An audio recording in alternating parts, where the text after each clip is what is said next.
Dr. Wise, the channel for True Story Lover. جیسی صحبت ویسا رنگ۔ وہ گرمیوں کی ایک تپتی دوپہر تھی۔ دفتر سے میں نے چھٹی لی ہوئی تھی کیونکہ گھر کے کچھ ضروری کام نمٹانے تھے۔ میں بچوں کو کمپیوٹر پر کچھ پروگرام چلانا سکھا رہا تھا کہ باہر بیل بجی۔ کافی دیر کے بعد دوسری بیل ہوئی تو میں نے جا کر دروازہ کھولا۔ سامنے میری ہی عمر کے ایک صاحب کھڑے تھے۔ السلام علیکم۔ انہوں نے نہایت ہی مہذب انداز میں سلام کیا۔ پہلے تو میرے ذہن میں خیال گزرا یہ کوئی چندہ وغیرہ لینے والے ہیں۔ ان کے چہرے پر داڑھی خوب سج رہی تھی اور لباس سے وہ چندہ مانگنے والے ہرگز نہیں لگ رہے تھے۔ جی فرمائیے، میں نے پوچھا۔ آپ طاہر صاحب ہیں؟ جی، میں نے مختصر جواب دیا۔ وہ مجھے رفیق صاحب نے بھیجا ہے۔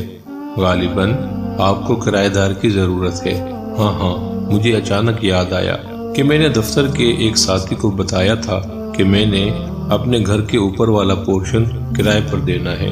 اگر کوئی نیک اور چھوٹی سی فیملی اس کی نظر میں ہو تو بتائے، کیونکہ دفتر کی تنخواہ سے خرچے پورے نہیں ہوتے تھے۔ مجھے افسوس ہوا کہ میں نے اتنی دھوپ میں کافی دیر اسے باہر کھڑا رکھا۔ اسے 6 ماہ کے لیے مکان کرائے پر چاہیے تھا کیونکہ اپنا مکان وہ گرا کر دوبارہ تعمیر کروا رہے تھے۔ میں نے 3000 کرایہ بتایا، لیکن بات 2000 پر پکی ہو گئی۔ وہ چلا گیا تو مجھے افسوس ہونے لگا یہ کرایہ کچھ کم ہے۔ گو اوپر صرف ایک چھوٹا سا کمرہ، کچن اور باتھ روم تھا۔ مجھے اپنے بیوی کا دھڑکا لگا ہوا تھا کہ اسے معلوم ہوگا تو کتنا جھگڑا ہوگا، اور وہی ہوا۔ بقول اس کے 2000 تو صرف بچوں کی فیس ہے۔ مجھے اس نے کافی برا بھلا کہا اور میں چپ چاپ سنتا رہا اور اپنی قسمت کو کوستا رہا۔ میں نے MSc بہت اچھے نمبروں سے کیا تھا، اس لیے فوراً نوکری مل گئی۔ نوکری ملی تو شادی بھی فوراً ہو گئی۔ میری بیوی بھی بہت پڑھی لکھی تھی، وہ بھی ایک انگریزی اسکول میں پڑھاتی تھی۔ ہمارے 3 بچے تھے مگر گزارا مشکل سے ہوتا تھا۔ اگلے ہی دن وہ صاحب اور ان کے بیوی بچے ہمارے گھر شفٹ ہو گئے۔ ان کی بیوی نے مکمل شرعی پردہ کیا ہوا تھا۔ دونوں بڑے بچے بہت ہی مہذب اور خوبصورت تھے۔ چھوٹا گود میں تھا۔ کچھ دنوں بعد ایک دن میں دفتر سے آیا تو میری بیوی نے بتایا کہ میں نے بچوں کو کرایہ دار خاتون سے قرآن مجید پڑھنے کے لیے بھیج دیا ہے۔ اچھا پڑھاتی ہیں، ان کے اپنے بچے اتنی خوبصورت تلاوت کرتے ہیں۔ مزید کچھ دن بعد جب میں نے ایک بیٹے سے تلاوت سنی تو پہلی مرتبہ میرے دل میں خواہش ابھری کہ کاش ہمارے بچے بھی اتنا اچھا قرآن مجید پڑھیں۔ ایک دن میں باہر جانے لگا تو اپنی بیوی سے پوچھ ہی لیا کہ وہ پارلر جائے گی تو لیتا چلوں، کیونکہ پہلے تو 2 مہینے میں 3-4 مرتبہ پارلر جاتی تھی اور اس مہینے میں ایک بار بھی نہیں گئی تھی۔ اس نے جواب دیا کہ پارلر فضول خرچی ہے، جتنی خوبصورتی چہرے پر 5 بار وضو کرنے، نماز اور تلاوت سے آتی ہے کسی چیز سے نہیں آتی۔ اگر زیادہ ضرورت ہو تو گھریلو استعمال کی چیزوں سے ہی چہرے پر نکھار رہتا ہے۔ ایک روز میں کیبل پر ڈرامہ دیکھ رہا تھا تو میرے چھوٹے بیٹے نے مجھے بغیر پوچھے ٹی وی بند کر دیا اور میرے پاس آ کر بیٹھ گیا۔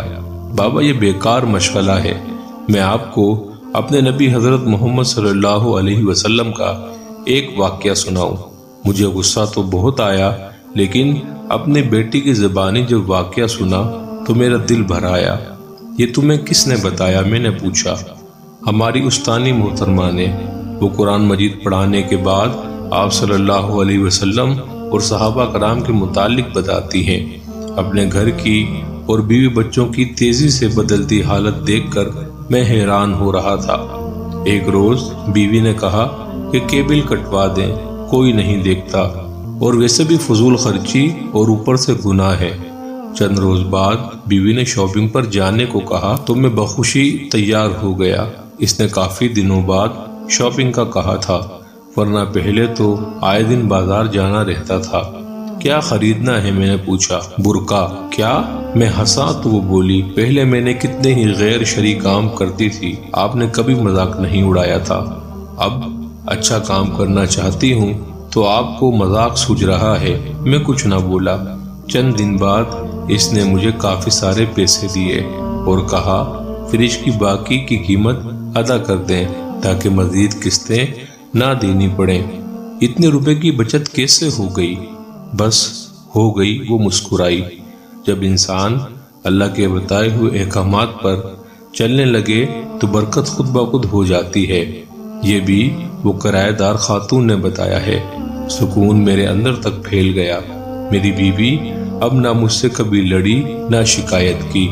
بچوں کو وہ گھر میں پڑھا دیتی ہے، خود بچوں کے ساتھ قرآن مجید تجوید سے پڑھنا سیکھ رہی ہے۔ وہ خود نماز پڑھنے لگی تھی اور بچوں کو سختی سے نماز پڑھنے بھیجتی رہی۔ مجھے احساس ہونے لگا کہ نجات کا راستہ تو یہی ہے۔ پیسہ اور آرائش سکون نہیں دیتا، اطمینان تو بس اللہ کی یاد میں ہے۔ مجھے اس دن 2000 کرایہ تھوڑا لگ رہا تھا۔ آج سوچتا ہوں تو لگتا ہے کہ وہ تو اتنا زیادہ تھا کہ آج میرا گھر سکون سے بھر گیا ہے۔